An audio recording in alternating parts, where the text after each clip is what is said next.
Okay, the last video I'll post for a while is regarding releasing the club. There are hundreds and hundreds of theories on what releasing the club actually is. The hard part is people are taught, and people still teach, that on the downswing you have to get all this lag in your wrists and hold on to it and then delay impact, and then when you get here you finally release it.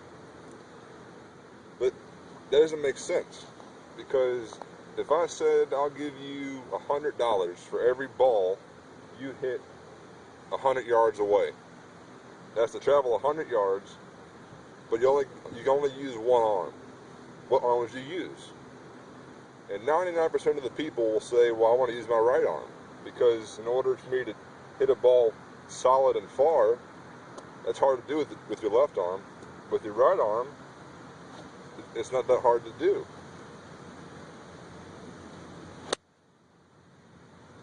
Well, that's pretty good. But with my left arm, it's almost impossible. In fact, I'll almost say probably it is impossible.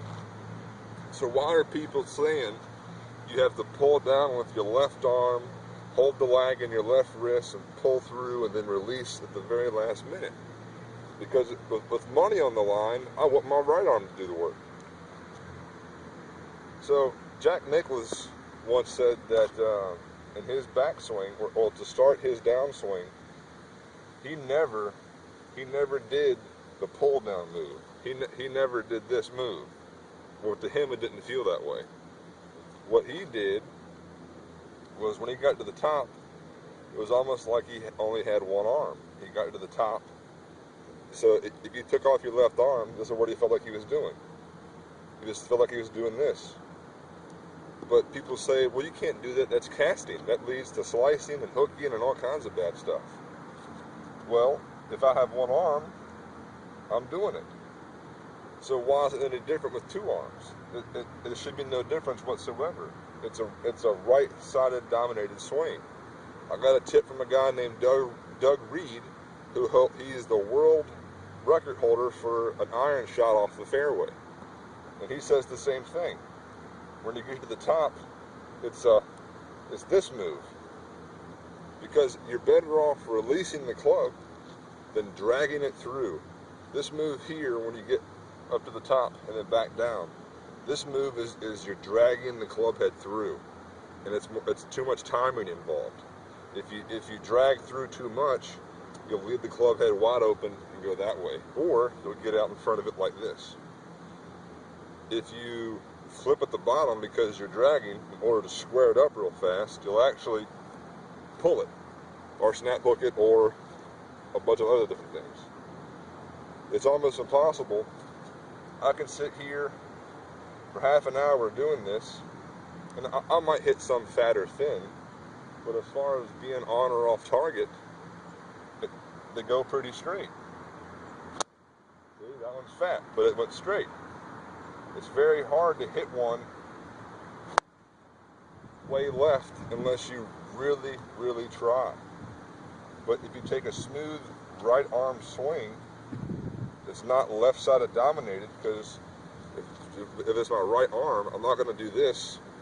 I'm not going to drag through. But people, when they put that left arm on, they want to do this and drag it through. Well, look at the club head. It's way right.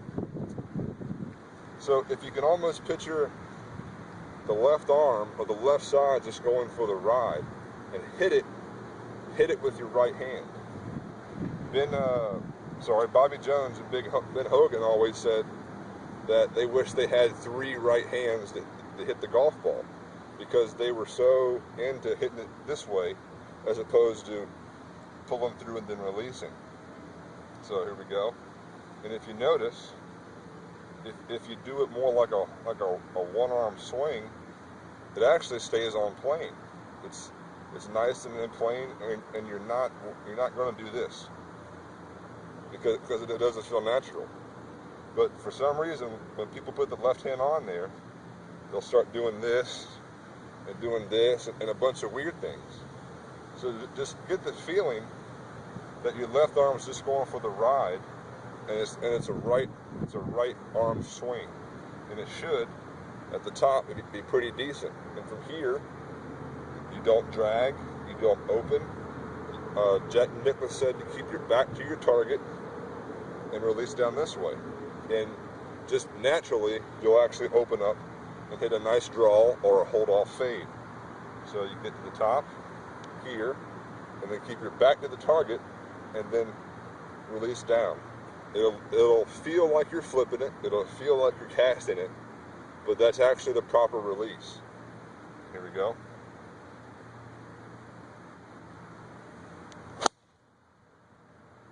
Nice little draw. So the release is this way. It's this way here, and it looks like a flip, but it's not, because at the same time you're also turning. If you watch Fred Couples or Vijay Singh in slow motion, after they hit the ball right about here through impact, you can see their right hand has actually almost come off. They're this way. Fred Couples with Vijay Singh, two Hall of Famers. They're this way. But so many people are teaching this way. But it just doesn't make sense, because if I have one arm, I'm not going to do this, because it's impossible to hit it solid. You can't do it. It's nearly impossible. So people actually call it an underneath release, because it feels like you're under it in this way. But you have to trust it. Jack Nicklaus trusted it, Doug Reed trusted it, Fred Couples and Vijay Singh trusted it, and that's 3 of the 4 Hall of Famers in about like 22 majors, I believe. So that's pretty good company. And that is the proper release.